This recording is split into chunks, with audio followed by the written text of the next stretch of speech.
Halo semuanya, perkenalkan kami dari kelompok 4 dengan materi perencanaan karir, mata kuliah manajemen sumber daya manusia dengan dosen pengampu Ibu Dian Prihardini Wibawa SEMM. Tapi dengan saya sendiri, nama saya Triunike dengan NIM 3022 31 10 29 dan rekan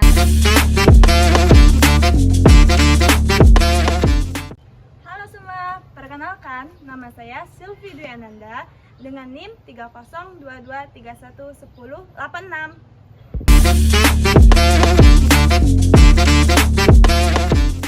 Rekan saya.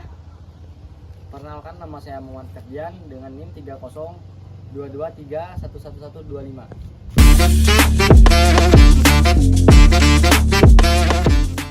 Nah, langsung saja kita ke materi yang pertama, yaitu pengertian perencanaan karir. Perencanaan merupakan suatu proses di mana kita menyusun segala sesuatunya itu dengan baik. Nah, merujuk pada kata karir, karir merupakan posisi dari pekerjaan seseorang yang didudukinya selama bekerja.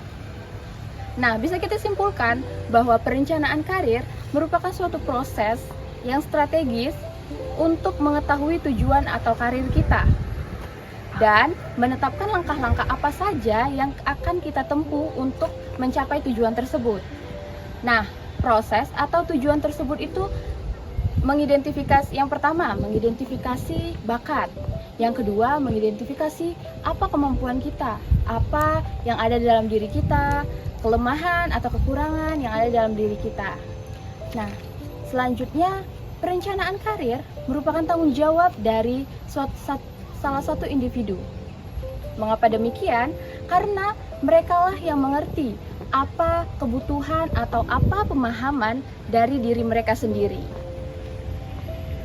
Nah, pada dasarnya perencanaan karir itu terbagi menjadi dua elemen utama, yaitu yang pertama perencanaan karir individual, yang dimana ini berfokus pada individu seseorang, yang berupa perencanaan karir atau perencanaan transisi karir, yang dimana di sini mereka menilai apa sih kekurangan dari mereka, apa sih kemampuan yang akan dibuat untuk kedepannya, gitu. Dan yang kedua itu adalah perencanaan karir organisasi, yang dimana ini berfokus kepada sumber daya manusia dalam organisasi tersebut. Nah, apa aja sih tujuan dari perencanaan organisasi itu? Yang pertama, meningkatkan loyalitas dan meningkatkan motivasi dari karyawan, sehingga perputaran karyawannya itu terjadi, tidak berhenti sampai situ saja. Yang kedua itu meningkatkan kinerja melalui on the job training yang dilakukan oleh organisasi tersebut. Nah, ada beberapa faktor penting yang mempengaruhi perencanaan karir, di mana seseorang akan mengakui dan mau mempertimbangkan faktor-faktor tersebut saat mereka merencanakan karir, yaitu yang pertama, ada tahap kehidupan karir. Seseorang akan berubah pengetahuannya atau seseorang akan berubah secara terus-menerus dan kemudian memandang adanya perbedaan karir yang mereka alami pada bagian atau tingkat-tingkat tertentu. Nah, tahap kehidupan karir ini terbagi menjadi dua, yaitu entry stage dan mastery stage, yang dimana entry stage ini merupakan tahap awal atau dimana seseorang memasuki organisasi. Pada tahap ini, individu akan bertanya, apa keahlian dan apakah mereka bisa mencapai tujuan dengan mengembangkan semua karir yang mereka punya. Dan yang kedua itu ada mastery stage, yang dimana di sini tahap dimana seseorang menginginkan jabatan baru yang lebih tinggi dan yang lebih menarik karena adanya pengalaman dan keahlian yang sudah dimilikinya. Mastery stage terbagi menjadi 3 kemungkinan. Yang pertama ada achievement, yang dimana ini merupakan promosi untuk menaiki jabatan yang lebih tinggi. Yang kedua ada mid career stage, yang dimana ditandai dengan adanya penilaian karir yang akan diulangi secara terus-menerus dan motivasi kerja juga sudah menurun. Yang ketiga ada passage stage. Dahulu tahap ini dikenal dengan yang namanya merencanakan karir mendekati pensiun. Yang kedua ada dasar karir, di mana setiap orang dapat memiliki aspirasi, latar belakang, dan pengalaman yang berbeda dari satu dengan yang lain. Ada 5 perbedaan dari dasar karir ini. Yang pertama, kemampuan manajerial, yang dimana kemampuan untuk mengatur sebuah tim. Yang kedua, ada kemampuan fungsional, yang dimana kemampuan untuk melakukan tugas-tugas khusus.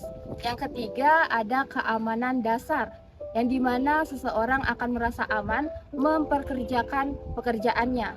Yang keempat, ada kreativitas, yang dimana seseorang diharuskan atau memiliki sedikit sikap untuk menjadi jiwa pengusaha. Yang kelima, itu ada otoritas atau otonomi dan kebebasan, yang dimana karir ini digunakan orang yang memiliki hasrat kebebasan untuk mengambil keputusan. Yang terakhir, itu ada jalur karir, yang dimana ini merupakan jabatan atau urutan yang akan dilalui oleh seseorang untuk menjadi jabatan-jabatan atau untuk menduduki jabatan-jabatan yang ingin ditujuinya. Seperti contoh di sekolah. Ketika kita mau menjadi kepala sekolah, kita harus menduduki menjadi guru dahulu. Setelah itu kita naik jabatannya menjadi wakil kepala sekolah, dan setelah itu kita bisa mencalonkan diri untuk menjadi kepala sekolah. Nah, tingkatan-tingkatan tersebut yang merupakan contoh dari jalur karir. 2. Mendapatkan kesadaran dan pemahaman tentang dirinya sendiri. Pemahaman seorang karyawan terhadap dirinya sendiri dapat mencapai kecerdasan dan efisiensi di dalam kehidupannya dan mampu mengelola kesulitan-kesulitan yang terjadi di dalam kehidupannya, apapun itu dalam pekerjaannya. Terus yang ketiga adalah efisiensi usaha dan penggunaan waktu. Perencanaan karir yang baik, maka seseorang dapat meminimalisirkan proses upaya yang dilakukan untuk mencapai solusi dan membuat lebih dekat dengan arah tujuan yang ingin dicapainya. Terus keempat, mempersiapkan diri dalam mendapatkan tempat pekerjaan dan penghasilan yang sesuai. Persiapan untuk mendapatkan tempat dan penghasilan yang sesuai sebagai seorang karyawan perlu untuk membandingkan aset dan kewajiban dalam persyaratan karya dan permintaan berbagai jenis karir di perusahaan. Terus ada tujuan perencanaan karir bagi perusahaan. Nah, tujuan perencanaan karir bagi perusahaan ini ada bertujuan: 1. Mendorong pertumbuhan semangat kerja karyawan. Perencanaan karir yang baik dan akan mendorong pertumbuhan pada para karyawan untuk semangat kerja karena memiliki aturan atau acuan yang baik dan jelas dan bermanfaat untuk perusahaan. Kedua, terhindar dari penimbunan karyawan. Dalam hal perekrutan karyawan baru, perencanaan karir dapat memberikan gambaran bagi manajemen, karyawan, serta departemen departemen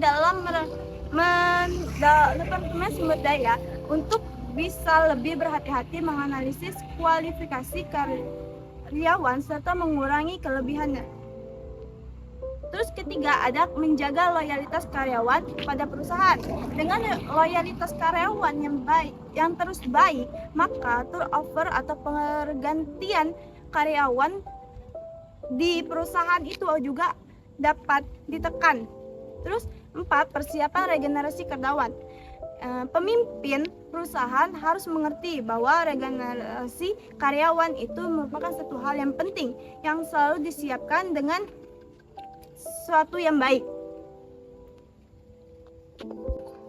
Peran organisasi dalam perencanaan karir. Peran organisasi dalam perencanaan karir ini seperti memberi dukungan dan dorongan. Dukungan dan dorongan dalam organisasi ini bisa berupa 1. Pendidikan karir. Karyawan harus menyadari dan memahami bahwa pendidikan karir itu merupakan satu hal yang penting untuk memicu karir, memotivasi, dan menyadari karyawan akan karir yang dapat diraih dalam organisasi. Kedua, data informasi tentang jenjang karir pada organisasi. Nah, data yang dipakai ini merupakan seperti analisis jabatan, persyaratan jabatan, dan standar kerja, sehingga karyawan dapat merumuskan perencanaan karir mereka yang akan dijalankan melalui karir dalam organisasi. Terus ketiga, bimbingan karir. Nah, bimbingan karir ini untuk menentukan karir apa yang akan mereka capai dengan tepat sehingga karyawan itu tidak merasa kesulitan. Nah, di sini dilakukan melalui penyadaran minat dan kemampuan untuk memilih jalur karir yang tepat. Nah, selanjutnya adalah proses atau langkah-langkah dalam perencanaan karir. Proses atau langkah-langkah dalam perencanaan karir akan ditempuh untuk menyusun rencana karir terdiri dari hal-hal berikut. 1. Menilai diri sendiri. 2. Menetapkan tujuan karir. 3. Menyiapkan rencana-rencana. Dan 4. Melaksanakan rencana-rencana. Nah, selanjutnya pertimbangan dalam perencanaan karir. Untuk perencanaan karir secara baik, ada beberapa faktor yang perlu diperhatikan, antara lain yaitu yang pertama, motivasi sangat terkait dengan tujuan yang ingin dicapai. Tujuan yang realistis namun sekaligus menantang akan menimbulkan motivasi untuk meraihnya. Tujuan yang sangat muluk-muluk tanpa memperhatikan kewasarannya dapat melemahkan motivasi, bahkan menimbulkan putus asa, meningkatkan kesulitan untuk mencapainya dan terasa muskil. Nah, jadi untuk membangun motivasi dalam perencanaan, buatlah tujuan karir yang menantang sekaligus realistis. Nah, selanjutnya, kompetensi meliputi seluruh aspek pengetahuan, keterampilan, dan sikap yang harus dimiliki. Jika ingin meniti karir dalam bidang tertentu, katakanlah dalam bidang pemasaran, Anda harus meningkatkan pengetahuan Anda tentang pemasaran, meningkatkan keterampilan pemasaran, dan bersikap bagaikan seorang marketer. Yang ketiga, keberhasilan pencapaian perencanaan karir ditentukan pula oleh jejaring yang kita miliki. Sejauh mana orang lain mengenal diri kita, sejauh mana orang lain mengenal kemampuan kita, jejaring ini akan membuka akses, memberikan peluang bagi kita untuk lebih meningkatkan pencapaian karir. Tentu hal ini tetap harus berlandaskan motivasi dan kompetensi. Dan yang terakhir, konsistensi dan fleksibilitas. Kita harus konsisten jika menyangkut nilai dasar kita dalam perencanaan karir. Nilai adalah prinsip dan harus ditegakkan secara konsisten. Namun, kita juga bisa fleksibel apabila hal itu bersifat jangka pendek. Jika menyangkut kompetensi, Anda harus konsisten dengan core kompetensi yang dimiliki, namun dapat lebih fleksibel untuk fungsional kompetensi atau spesifik kompetensi. Oke, selanjutnya ada pengembangan karir. Mengapa pada serangkaian program yang dirancang untuk mencocokkan kebutuhan individu, kemampuan dan tujuan karir dengan peluang saat ini dan masa depan dalam organisasi, pengembangan karir juga berarti serangkaian aktivitas seumur hidup yang berkontribusi pada eksplorasi, pembentukan, keberhasilan, dan pemenuhan karir seseorang. Ketika perencanaan karir, menetapkan jalur karir untuk seseorang karyawan. Pengembangan karir memastikan bahwa karyawan dikembangkan dengan baik sebelum dia naik ke tangga berikutnya yang lebih tinggi dalam hierarki. Oke, selanjutnya manfaat pengembangan karir.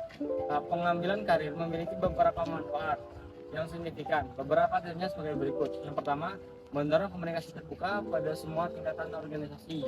Dan yang kedua, pengembangan karir membentuk organisasi menyadari bahwa meletakkan keterampilan dan kompetensi karyawan sehingga organisasi dapat menetapkan karyawan pada posisi atau pekerjaan yang lebih tepat untuk menghasilkan kerja yang lebih baik.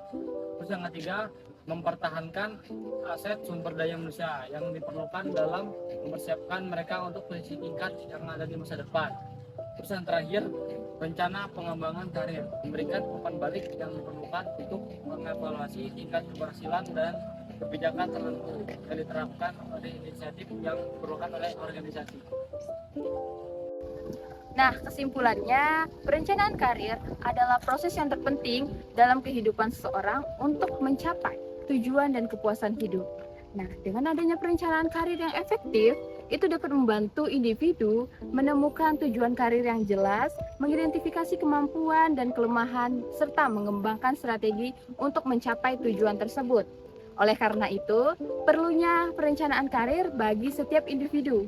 Karena perencanaan karir yang jelas dan realistis bisa mencapai tujuan hidupnya dan meningkatkan kemampuan dan keterampilan karyawan, serta meningkatkan kesadaran dan nilai-nilai dari kekuatan dirinya. Nah, itu tadi materi dari kami kelompok 4 tentang perencanaan karir. Semoga materi ini dapat bermanfaat bagi kita semuanya. Sekian dan terima kasih.